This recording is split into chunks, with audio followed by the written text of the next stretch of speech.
Salut à tous, c'est Axel Meux de Sound Like Hell TV et nous sommes en compagnie de Julien Truchant de Benighted. Salut, Bonjour. ça va? Salut, ça va et toi? Il faut savoir que l'année dernière, Benighted était programmé pour le Go Hellfest, mais vous n'avez pas pu venir, vous avez annoncé ça sur Facebook 2 jours avant les hostilités. Pourquoi, simplement? Eh ben, c'est parce qu'en fait, à l'époque, donc Kevin Follet était parti du groupe pour aller jouer avec Abaf, et on avait plusieurs batteurs de sessions qui nous dépannaient. Et là, en l'occurrence, c'était Kevin Paradis qui joue avec nos copains de Smart Crown, qui devait faire la batterie. Et il s'est cassé le poignet 2 jours avant en faisant du vélo. Ah, d'accord. Donc on n'avait vraiment pas d'autre choix que d'annuler. On était bien dégoûtés parce que l'affiche était terrible. On aurait bien aimé participer, mais malheureusement on n'a pas pu. Donc c'est pour ça qu'on vient se rattraper en ce mois de décembre 2016, un an après. Non, donc du coup, j'imagine qu'en fait, on vous a contacté rien que pour combler en fait ce manque de... Ah bah oui, puis nous on était très motivés pour venir là aussi, donc on était restés en contact avec l'organisation qui voulait vraiment nous faire jouer, et nous on avait aussi très envie de venir là, parce que là, on aime beaucoup justement ces festivals on va dire, qui émergent avec des line-up qui sont déjà super corrects. Et là, ce soir, il y a plein de copains avec nous, tous les groupes avec qui on joue, c'est des groupes de brutos, donc on va passer vraiment une super soirée. Ouais, carrément. Et du coup, ce soir, le groupe il n'est pas encore au complet. Fabien, là, qui est là, qui nous regarde, il remplace qui du coup? Il remplace Gab. Il remplace Gab. Gab qui a un emploi du temps assez chargé. Oui, il est d'accord. Donc là, il est remplacé, dès qu'il peut pas, en fait, c'est Fac qui officie, ou Charles, un autre ami là, qui passe à la basse, et Pedro passe à la guitare. Enfin, ouais. On se démerde toujours pour avoir un line-up complet, avoir 2 guitares. Et d'ailleurs, ça m'a fait rire parce qu'il y a Arnaud Strebel qui a mis un message sur son Facebook en disant bon, je vous le prête pour ce soir, mais. L'abîmez pas, je l'avais déjà dit. Alors qu'en fait, non, il s'abîme tout seul, hein. On fait rien. Ouais, ça. Et du coup, il faut savoir que du coup, pour Benighted, c'est un peu compliqué pour vous de vous retrouver pour jouer parce que vous avez tous un emploi du temps assez chargé. Ouais.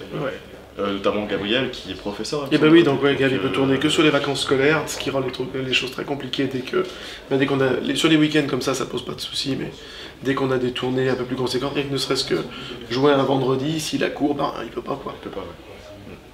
Et du coup, maintenant on va parler de choses sérieuses. Il y a un nouvel album qui sort l'année prochaine. En février, ouais. En février, donc c'est Necrobreed. Necrobreed, ouais. J'ai pas encore eu le temps de l'écouter. Je pense qu'on l'a pas encore reçu, hein, mais quoi qu'il en soit.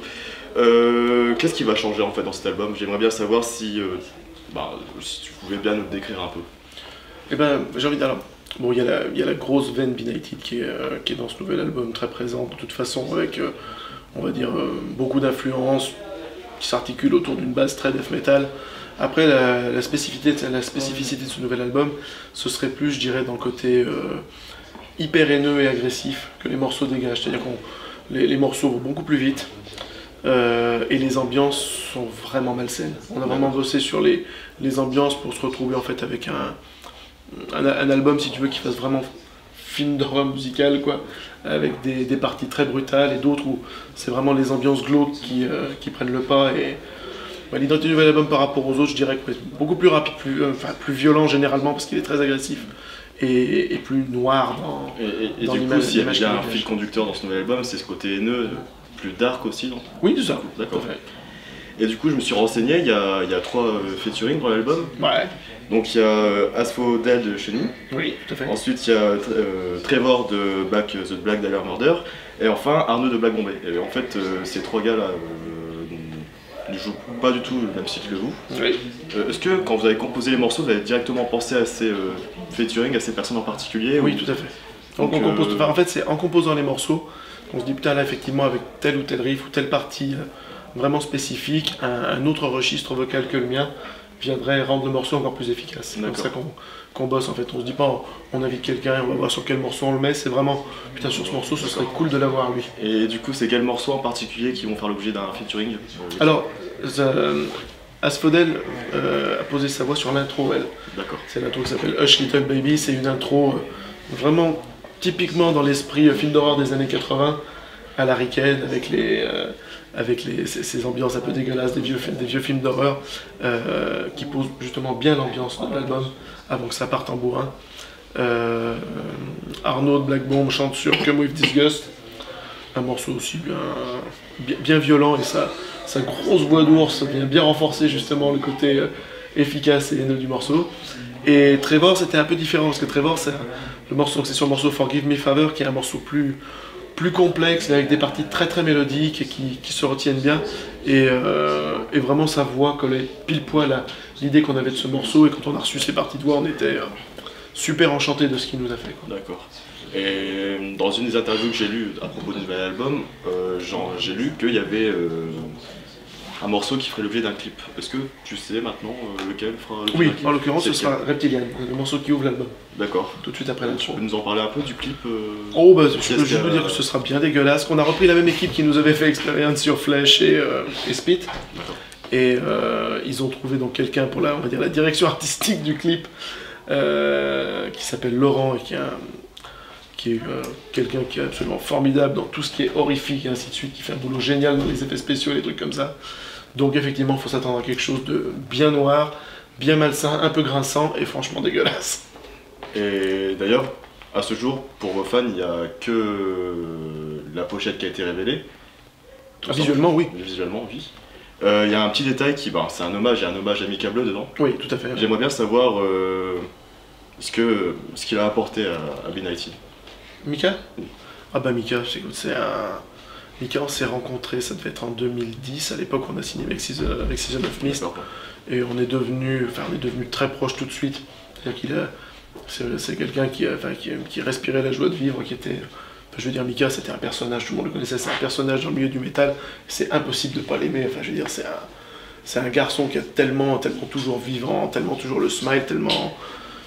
Enfin voilà, quand il est là, c'est lui qui fait le show, tout le monde sait qu'il est là si tu veux.